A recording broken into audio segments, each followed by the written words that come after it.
There comes a moment in life when the silence inside you becomes deafening, a moment when you wake up and realize that something has cracked, something invisible yet undeniable. You may not have the words to describe it, but you feel it with every breath. I cannot continue like this. This is not a coincidence. This is not random. It is inevitability. Every human being, at some point in their journey, encounters this collapse. For most, it arrives quietly, disguised as exhaustion, restlessness, or emptiness, and most people ignore it. They bury it under routines, distractions, and false reassurances. This is just stress. This is just life. They silence it with work, with relationships that no longer give life, with entertainment, with endless scrolling. But if you are watching this video, it means you are one of the few who could not silence it. You've reached that unbearable threshold where pretending no longer works. You've realized that the life you have built, no matter how stable, how socially acceptable, how comfortable,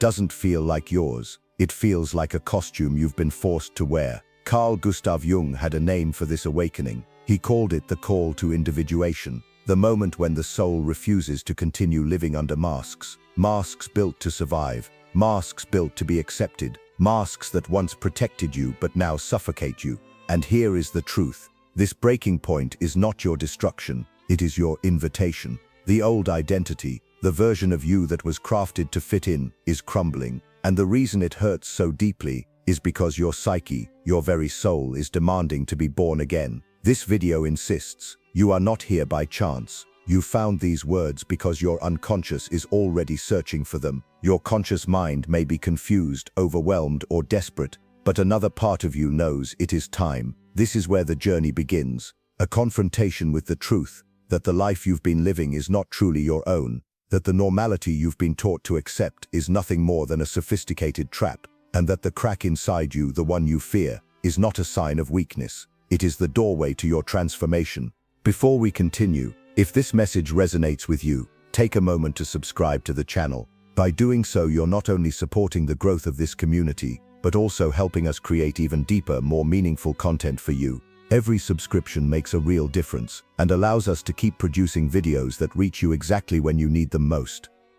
From the moment you were born, society began teaching you how to adapt, be good, follow the rules, do what is expected, find stability, fit in, don't ask too many questions. At first, this adaptation feels natural. It gives you approval, safety, belonging. You go to school, you get a degree, you find a job, maybe a partner, you check the boxes, you smile in photos. From the outside, it all looks perfect. But deep inside, you feel something is missing. This is the lie of normal life. What most people call normal is not healthy. It is just common. It is a carefully designed system of repetition. Wake up, work, obey, consume, sleep.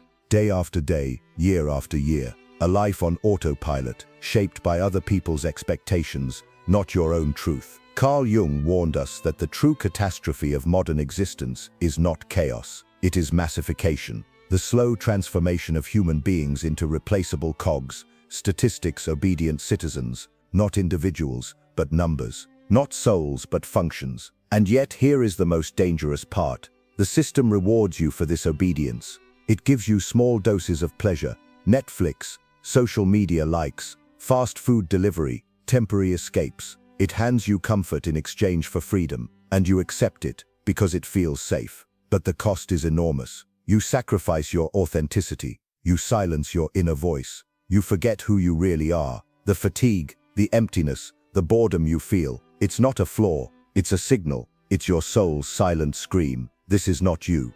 The normality you've been taught to admire is a sophisticated prison. It gives you just enough distractions to stop you from ever asking the one question that could change everything. Am I truly living, or am I just existing? At some point, the body, the heart, and the soul stop whispering. They start screaming. What was once a quiet discomfort becomes unbearable. Fatigue turns into collapse. Doubt becomes despair. Restlessness transforms into a silent scream that shakes your entire being. This is not random. This is the way the psyche speaks when it has been ignored for too long. Carl Jung observed that when the ego resists change, the unconscious turns up the volume. It begins with small hints, dreams that disturb you, moments of emptiness that creep in at night. the sense that something is off even when everything looks fine. But when you refuse to listen, those signals intensify, until finally, the life you built begins to crack. Society tells you suffering is a defect, a problem to fix. You're just anxious. You just need a vacation, maybe another course, another pill, another distraction. But this interpretation is a lie. Suffering is not a mistake. It is a message. It is a symbolic language designed to wake you up. Think about it. Why do you feel most restless in the moments when life is stable? Why do you feel most lost after achieving what others told you to chase? Why does the mask that once protected you suddenly feel like it's suffocating you? Because suffering is not weakness. It is your soul refusing to continue in a life that is not yours. Jung said, "The unlived life is a disease from which one can die." And this is what we see all around us. People slowly dying inside, day by day, because they ignored the signals. They confused despair with failure, when in fact despair is initiation. Your anxiety, your apathy, your chronic exhaustion, these are not enemies on your path. They are the path. They are the psyche's way of forcing you to stop running from yourself, to question, to collapse the false structure, so that something real can finally emerge. This is why the pain you carry feels so heavy, because it is not there to destroy you. It is there to transform you. Every sleepless night, every tear, every moment of emptiness is a doorway. And once you recognize that suffering is not punishment but preparation, everything changes. You are not broken. You are being called. When you reach the breaking point, something strange begins to happen. You start noticing patterns. A book appears at the exact moment you need it. A conversation touches the very wound you've been hiding. A video like this shows up in your feed, as if it was written for you alone. Is this just coincidence? Jung would say no. He called it synchronicity, a mysterious alignment between inner need and outer event. The unconscious, he explained, is not a passive storage of memories. It is a living intelligence, constantly trying to guide you, heal you, and push you toward your real self. When the old life collapses, this intelligence intensifies its activity. It uses everything around you as symbols, a recurring dream that won't leave you, a song that makes you cry without knowing why, a phrase in a book that feels as if it was written just for you. Even algorithms, yes, the very systems designed to distract you, can become tools of the unconscious, placing in front of you the messages you are ready to hear. This is not magic. It is not superstition. It is the psyche's symbolic language. The unconscious knows that the rational ego resists change, so instead of shouting, it whispers. Instead of explaining, it suggests. Instead of convincing, it touches you in ways you cannot ignore. And here's the truth. When you finally start to pay attention, life itself begins to feel different. You see meaning where before there was only noise. You sense guidance in what once seemed random. The outer world begins to mirror your inner transformation. Jung warned that until you make the unconscious conscious, it will direct your life and you will call it fate. But when you begin to notice the signs, you realize fate is not a prison, it is a dialogue. Your unconscious is not an enemy in the shadows. It is an ally, waiting for the moment when you are ready to listen. This is why you are here right now. This video is not just content, it is a symbol, a reflection of the exact state your soul is in. You may not fully understand why you pressed play, but your deeper self does, because the unconscious has been guiding you here, step by step, through synchronicities, through subtle signs, through whispers you can no longer ignore. And once you recognize this, you face the next challenge, to act, to step into the unknown, to accept that the very fear you feel is proof that you are standing at the threshold of transformation. Every journey of transformation reaches a point of no return, a threshold where the old life is collapsing behind you, but the new life has not yet revealed itself. You are caught between two worlds, the familiar prison you have outgrown, and the uncharted freedom that terrifies you. This is the most critical moment Jung described in the process of individuation. He compared it to standing before a dragon, the archetype of all your fears, doubts, and resistances. The dragon is not outside of you, it is inside. It is the voice that whispers, "You are not ready. You will lose everything. You will disappoint everyone. You will regret this. Better to stay where you are." The dragon thrives on fear. It will show you every possible scenario of failure. It will remind you of every time you felt small, every time you were rejected, every risk that didn't work out. It knows that if you leap, it dies, and so it will fight with everything it has to keep you frozen in place. And here is the paradox. The fear you feel is not a warning to stop. It is a sign that you are exactly where you need to be. Fear is the guardian of the threshold. It only appears when you are close to something sacred, something real. The greater the fear, the more profound the transformation on the other side. Most people retreat at this point. They convince themselves that the timing isn't right, that they need more preparation, more guarantees, more signs. They go back to the prison they know, polishing their chains, decorating their walls, convincing themselves that comfort is enough. And in doing so, they abandon their own soul. But a few, just a few, find the courage to leap. Not because they are fearless, but because they are tired of pretending. They realize that staying where they are is no longer survivable. They look at the dragon, trembling, and walk forward anyway. And in that act, something miraculous happens. The dragon loses its power. The monster was never real. It was a shadow, a projection of the ego's terror of change. Jung said that the encounter with oneself is at first the encounter with one's own shadow. To cross the threshold is to face everything you've avoided.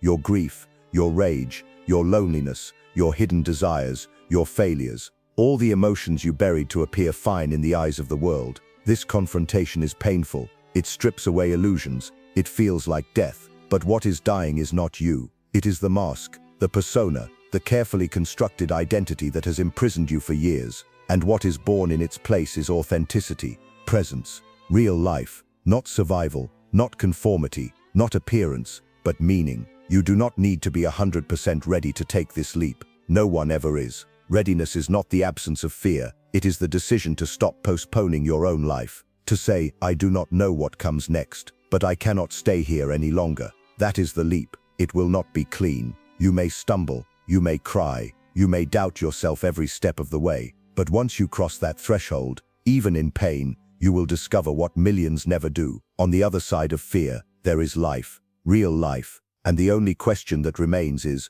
will you continue dragging yourself through a half-life that numbs your soul, or will you leap into the unknown and begin to truly live? This is the hardest truth to accept, and yet the most liberating. No one is coming to save you. For much of your life, you've been conditioned to wait for permission, for recognition, for timing, for help. You wait for your partner to change, for your boss to finally see your worth, for your family to understand you, for society to make room for you, for a sign that the moment is right. Deep down, you hope someone will appear, some mentor, some savior, some miracle that will pull you out of the place you're stuck in. But that savior is not coming. This illusion is not your fault. It's written into the collective unconscious, embedded in stories, religions, cultures, the archetype of the rescuer who saves the helpless. And as children, we lived with that dynamic. When we cried, someone came. When we fell, someone picked us up. When we were afraid, someone reassured us. The psyche holds on to that hope. It wants to believe that relief will always come from outside. But you are no longer a child, and the unconscious summons you to grow.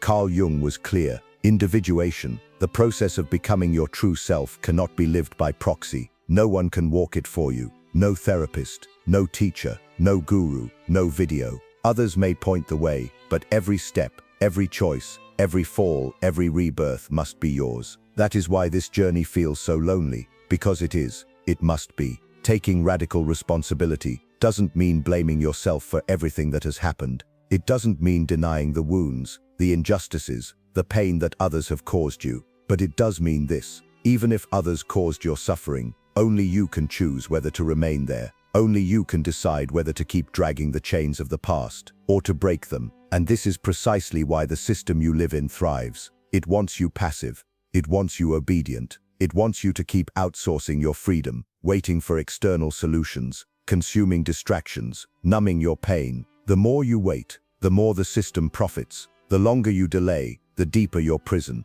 But at some point you realize the waiting itself is killing you. The partner will not save you. The job will not save you. The government will not save you. The savior you've been waiting for is the very person staring back at you in the mirror. This is what responsibility truly means. Not that everything was your fault, but that from this moment on, it is your choice. You cannot undo the past, but you can refuse to keep reliving it. You cannot control who hurt you, but you can refuse to let them write the rest of your story. You cannot demand the world hand you freedom, but you can claim it by stepping forward without permission, without guarantees, without applause. It is a terrifying truth, because the moment you accept it, there is no one left to blame. You can no longer wait. You can no longer pretend. The burden falls fully on your shoulders, but in that same instant, something extraordinary happens. You become free. Freedom is not comfort. Freedom is not safety. Freedom is not waiting for a rescue that never comes. Freedom is standing up, even trembling, and saying, "This is my life, and no one else will live it for me." That is the beginning of true maturity.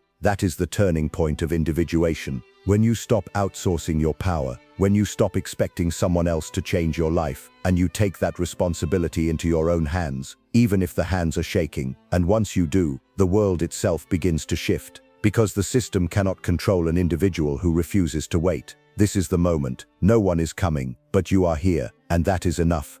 There is an invisible line in every human life. On one side is the existence you were given, safe, predictable, socially approved, but lifeless. On the other side is the existence you were meant for, uncertain, risky, but pulsing with authenticity and meaning. What separates the two is not money, status, or luck. It is fear. Fear is the guardian of this line. Every time you get close to it, your chest tightens, your thoughts spiral, the voice of doubt grows louder. You imagine loss, rejection, failure, humiliation. The ego convinces you that stepping across will destroy you. And in a sense it's right. Stepping across will destroy the old self, the false identity you have carried for too long. But what dies is not you. It is the mask. Carl Jung said that before the encounter with the self, one must descend into shadow. You must walk through the darkness of your own denied emotions, the grief you buried, the anger you suppressed, the desires you denied, the truths you feared.